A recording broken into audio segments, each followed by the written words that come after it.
A 17-year-old high school senior living in a quiet suburban town vanished after sneaking out for a secret date on a rainy Friday night in 2018. Police said he likely ran away, no signs of struggle, no ransom note, no evidence he'd planned to disappear.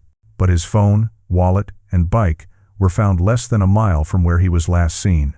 Years passed. The case went cold.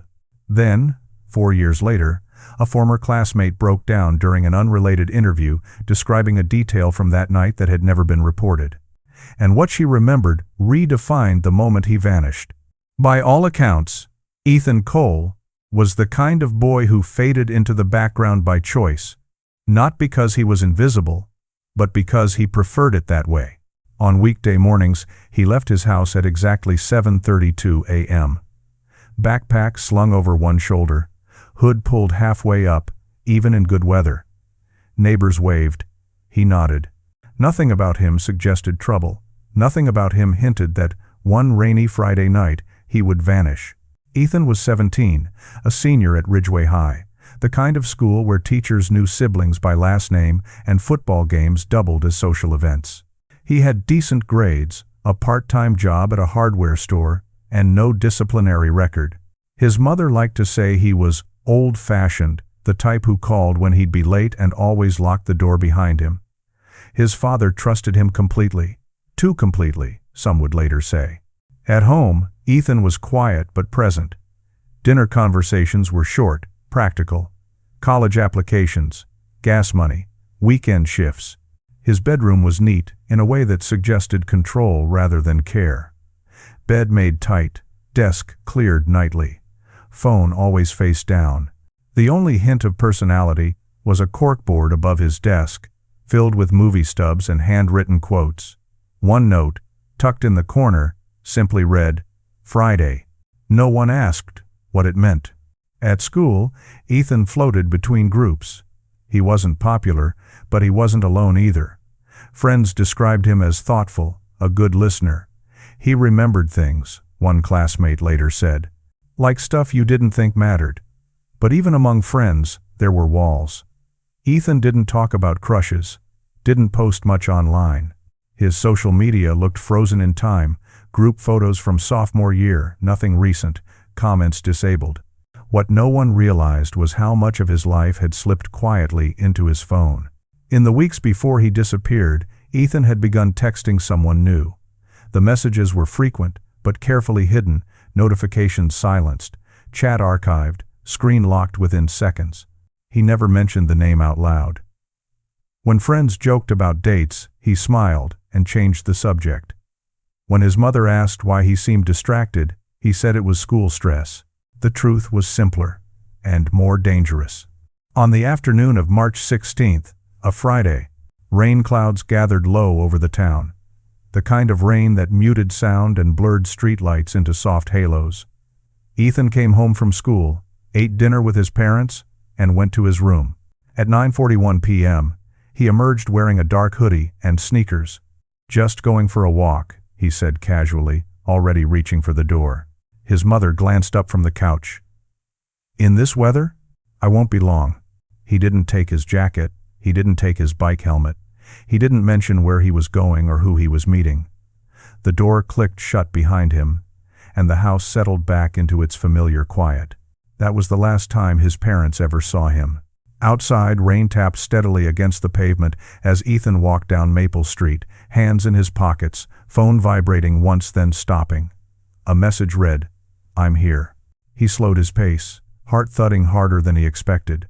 This wasn't like him, sneaking out, lying. But whatever waited at the other end of that message felt important enough to risk it. At 10:17 p.m., Ethan sent his final text to a friend, "Back soon." He never was. By morning, his bed was empty. His phone went straight to voicemail.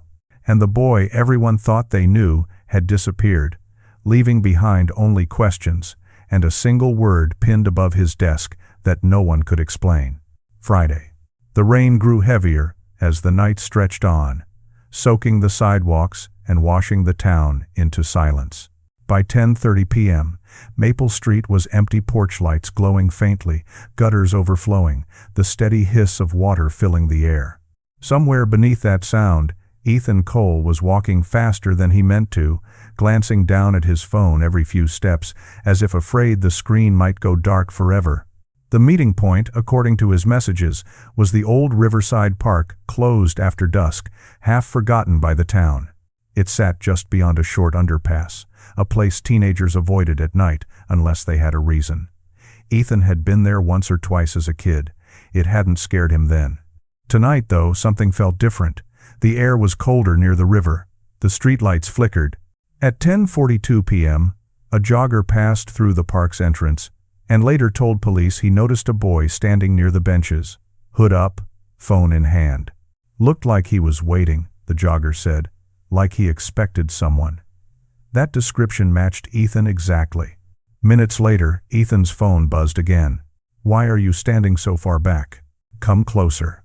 No one knows why he hesitated. Maybe it was instinct. Maybe it was the rain, blurring his vision, making every shadow feel larger. He typed a response, then deleted it. The typing bubble appeared, disappeared. Finally, at 10:51 p.m., he sent a single message. "I don't see you." That message would become the last confirmed communication from Ethan Cole. By 11:15 p.m., his parents began to worry. His mother checked her phone. No missed calls. His father looked out the window, expecting to see Ethan's silhouette rounding the corner. Instead, there was only rain and darkness. At 11:30, they called his phone. It rang twice, then went to voicemail. "He's probably with friends," his father said, though his voice lacked conviction. At midnight, the front door remained locked. Ethan had never missed curfew without calling. Not once. His mother dialed the non-emergency police line with shaking hands. An officer arrived within 20 minutes, his flashlight cutting narrow beams through the rain. He asked routine questions. What was Ethan wearing? Did he have a history of running away? Was there any reason he might not come home? No, his mother said over and over. He wouldn't do that. Police cruisers began slow sweeps of nearby streets. The officer checked Riverside Park almost as an afterthought, its gates chained, the interior dark. Nothing appeared disturbed. No footprints that hadn't already been washed away by the storm.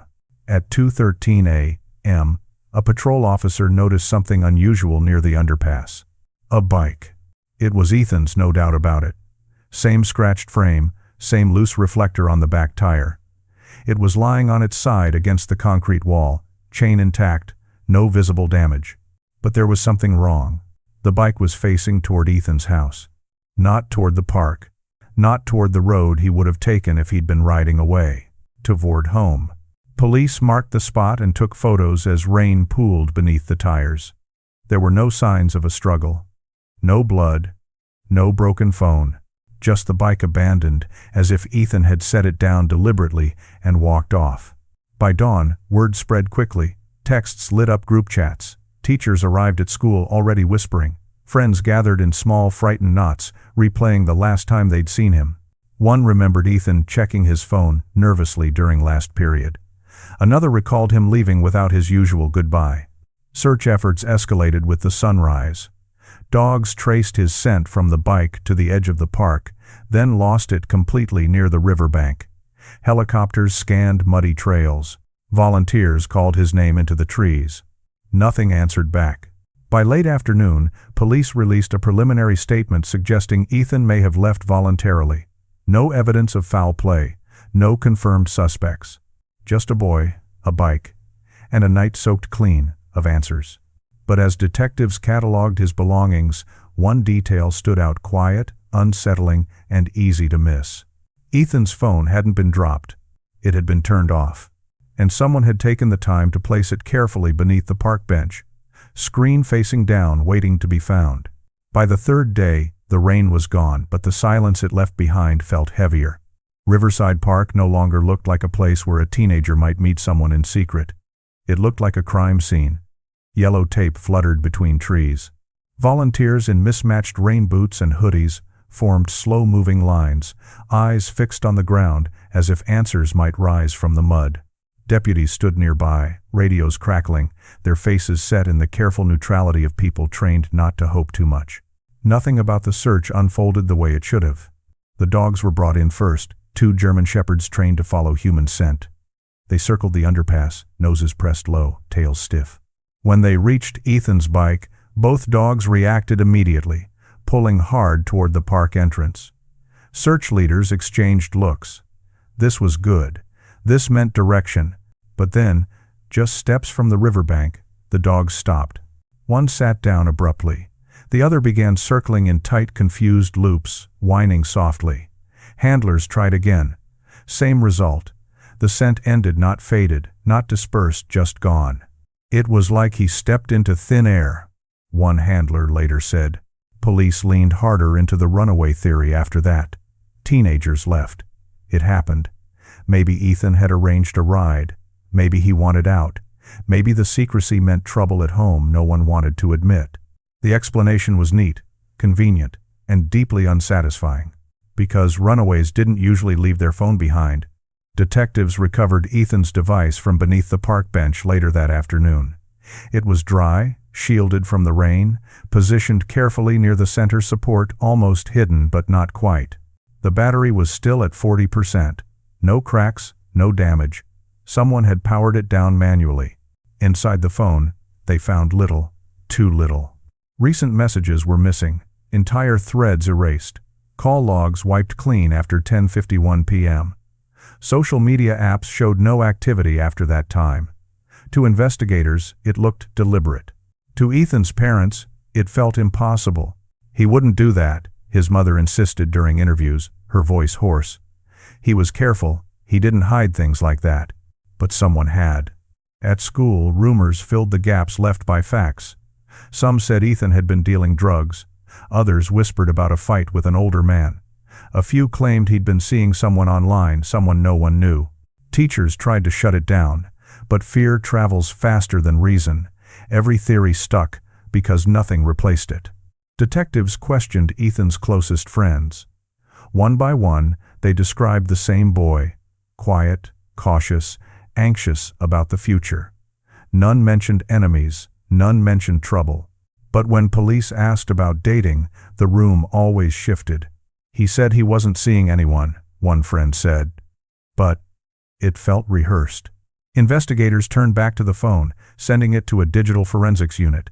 Days later, they recovered fragments of deleted data. Not full messages, but shadows of them. Timestamps, partial text strings. One stood out.